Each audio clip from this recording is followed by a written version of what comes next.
Neat Kamesh care of all competitive ఎగ్జామ్స్లో భాగంగా మరో నోటిఫికేషన్తో మీ ముందుకు వచ్చామండి. ఆ నోటిఫికేషన్ ఏంటంటే ఇండియన్ ఆయిల్ కార్పొరేషన్ లిమిటెడ్లో 246 పోస్టులకు నోటిఫికేషన్ అనేది రిలీజ్ అయిందండి. దీని తలకు లాస్ట్ డేట్ అనేది ఫిబ్రవరి 23వ తేదీ. దీనిలో ఉండే పరీక్ష విధానం అనేది CBT కంప్యూటర్ బేస్డ్ టెస్ట్ ఆధారంగా జరుగుతుంది, మరియు ఇతర టెస్టులు అనేవి ఉంటాయి. అట్ ద సేమ్ టైం దీంట్లో ఉండే పోస్టుల వివరాలు ఏంటంటే ఒకసారి చూడండి.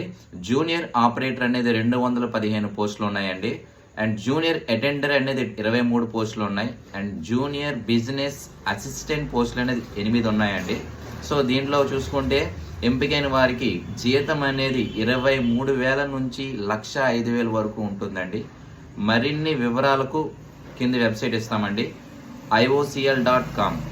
సో ఎగ్జామినేషన్ ఫీజు అనేది 300 రూపాయలండి. సో ఈ ఛానల్ ఎవరైతే చూస్తున్నారో వారందరూ కూడాను లైక్, షేర్, సబ్స్క్రైబ్ చేయండి. ఇంకొంతమందికి షేర్ చేస్తారని కోరుకుంటున్నాం. Thank you.